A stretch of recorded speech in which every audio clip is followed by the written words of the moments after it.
Good evening every one. ഞാൻ ഇപ്പോൾ നിൽക്കുന്നത് കലണ്ടർ ഹൗസ്, സ്കോട്ട്ലൻഡിൽ ഫോൾക്രിക്ക് എന്ന് പറയുന്ന കലണ്ടർ ഹൗസിലാണ്. ഇത് 19-ാം നൂറ്റാണ്ടിൽ ഫോബ്സ് ഫാമിലിക്ക് വേണ്ടിയിട്ട് പണി കഴിപ്പിച്ച ഒരു മാൻഷനാണ്. വളരെ മനോഹരമായിട്ടുള്ള ഒരു മാൻഷനാണിത്. അങ്ങനെ ഇതുപോലുള്ള വലിയ പഴയ കാലത്ത് നിർമ്മിച്ച നിർമ്മിതികൾ കാണുമ്പോഴത്തേക്ക് ഞാൻ ഇപ്പോഴും ചിന്തിച്ചു പോകാറുള്ള ഒരു കാര്യമാണ്, വളരെ ലിമിറ്റഡ് ആയിട്ടുള്ള റിസോഴ്സസിൽ അല്ലേ, ആ കാലങ്ങളിൽ ഇപ്പം നമുക്കുള്ള ഒരുപാട് റിസോഴ്സുകൾ പഴയ കാലത്ത് പണ്ട് ഇല്ല, ടെക്നോളജി ഇല്ല.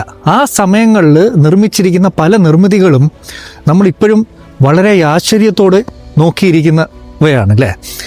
അപ്പോൾ അന്ന് അവർക്ക് എങ്ങനെ ആയിരിക്കാം ഇതൊക്കെ നേടിയെടുക്കാൻ സാധിച്ചത്? അവരുടെ ഇച്ഛാശക്തി, അവരുടെ ഡിറ്റർമിനേഷൻ, ആ വിൽ പവർ, ആരോ കണ്ട ഒരു സ്വപ്നം യാഥാർത്ഥ്യമാക്കാനായിട്ട് അവർ മുന്നോട്ടിറങ്ങിയതിൻ്റെ ഫലങ്ങളാണ് നമ്മൾ ഈ ലോകത്ത് പല സ്ഥലങ്ങളിൽ കാണുന്ന പല മനോഹരമായിട്ടുള്ള നിർമ്മിതികളും. അതുപോലെ തന്നെയല്ലേ നമ്മളുടെ ഓരോ സ്വപ്നങ്ങളും നമ്മളുടെ ഡ്രീംസും ഒക്കെ എന്ന് പറയുന്നത് ഇല്ലേ.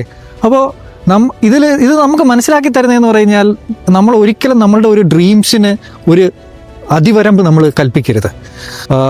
നമ്മൾ ലിമിറ്റില്ലാതെ നമ്മൾ സ്വപ്നം കാണണം. നമ്മളുടെ സ്വപ്നങ്ങൾ യാഥാർത്ഥ്യമാക്കാൻ വേണ്ടിയിട്ട് നമ്മൾ വർക്ക് ചെയ്യണം. നമ്മളതിന് വഴികൾ കണ്ടുപിടിക്കണം. ബിക്കോസ് വഴികളുണ്ട്, നമ്മളതിന് ഇറങ്ങി ചെല്ലുമ്പോഴാണ് നമുക്ക് വഴികൾ കണ്ടുപിടിക്കുക. ആ വഴികളിലൂടെ നടന്നു പോകുമ്പോൾ നമ്മുടെ സ്വപ്നങ്ങൾ യാഥാർത്ഥ്യമാകും. അപ്പോൾ എല്ലാവരുടെയും ആഗ്രഹങ്ങൾ, അവരുടെ ഡ്രീംസുകൾ വലുതായിരിക്കട്ടെ. ആ വലിയ ആഗ്രഹങ്ങളെല്ലാം നേടിയെടുക്കാൻ എല്ലാവർക്കും സാധിക്കട്ടെ. Thank you.